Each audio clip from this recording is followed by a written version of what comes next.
If Oroville Dam were to fail, people are likely to get stuck.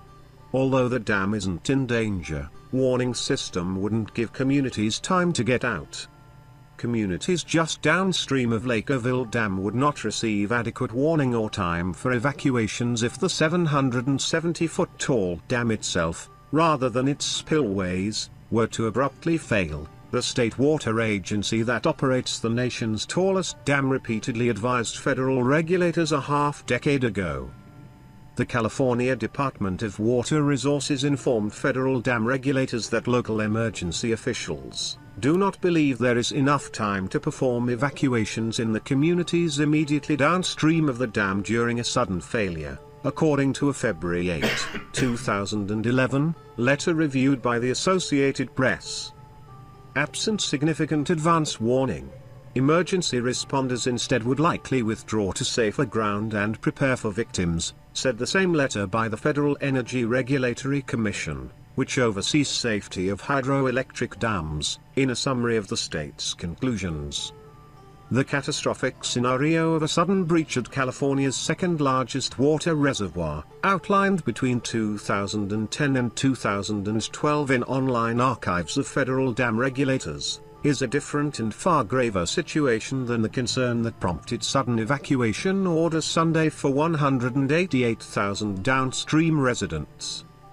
In an email Thursday, State Water Agency spokesman Ed Wilson said that despite the repeated back-and-forth correspondence by state and federal officials about reducing detection and response time to allow for evacuations downstream in the event of Oroville Dam's sudden failure, the scenario was hypothetical and not how dams typically fail in real life.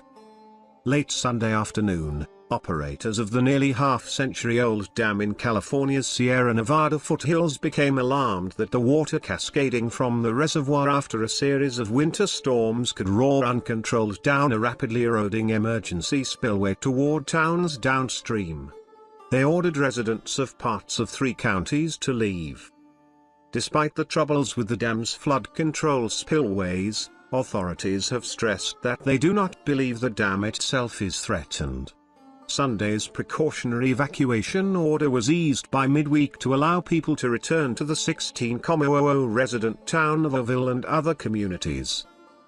The federal-state discussion about the worst-case scenario over the years highlights steps that California's water agency and others still should take to do more to improve warning and escape for people downstream, say local officials and a Florida-based evacuation expert. Those measures include widening the entirety of a mixed 2- and 4-lane state highway leading away from Oroville and other communities and doing more to improve public warning systems. The federal dam regulators also called for annual public education that describes what residents should do during an emergency at the dam.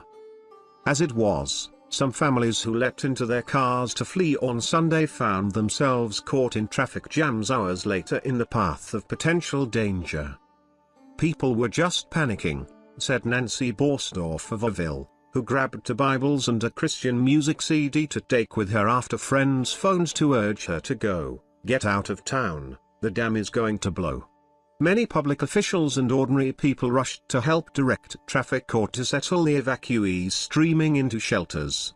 But evacuees also described seeing families abandoning cars, and even watching fistfights on gridlocked roads. The federal government in recent years has made evacuation and emergency response plans for major dams off-limit information for the public, for fear details could be exploited for terror attacks or hacking. California officials cited that reason this week in declining to release the latest emergency plans for the dam.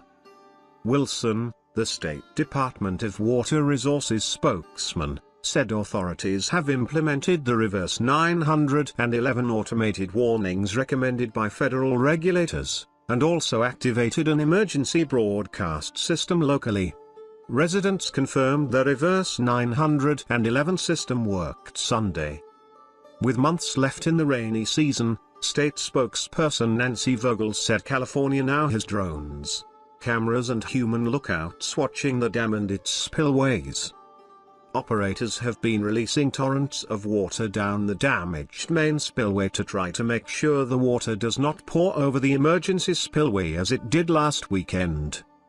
Even with round-the-clock efforts by dam operators, Oroville Mayor Linda Dalmier immediately began praying for those closer to the dam when she heard the first drops of rain hit the metal roof of her home Thursday. "You just start bawling," Dalmier said. "This is Mother Nature's hand." Oroville used to have civil defense sirens for emergencies, Dalmier thought, but funds for such public expenses have dwindled in the foothill counties. Neither she nor others recalled the annual safety briefings for the public that federal regulators urged of the state water agency. "You know what the evacuation plan is? Get the hell out of town!" said Kevin Stler, a critic of the state water agency's interactions with communities downstream of the dam. Stler was staying put at his office in Oroville's vulnerable downtown, but keeping his pickup truck out front fully packed. Since the 1990s, Oroville and other communities in Butte County have asked the state for the $300 million it would take to widen the full route of a key highway out of the county from 2 lanes to 4, said John Clark, head of the Butte County Association of Governments. Unquestionably, that would have helped in the evacuations, Clark and others said. For Butte County's many low-income retirees and others unable to drive, Clark's association got buses on the road Sunday to carry people to safety. In a disaster as sudden as a major problem with a dam, authorities will have had warning signs telling them to increase their vigilance, even if that is just forecasts of storms coming, said John Wren, an urban planning professor at Florida Atlantic University. And the public can almost always be warned, even if it entails greater government investment in public warning technology. Minutes can save lives, Wren said.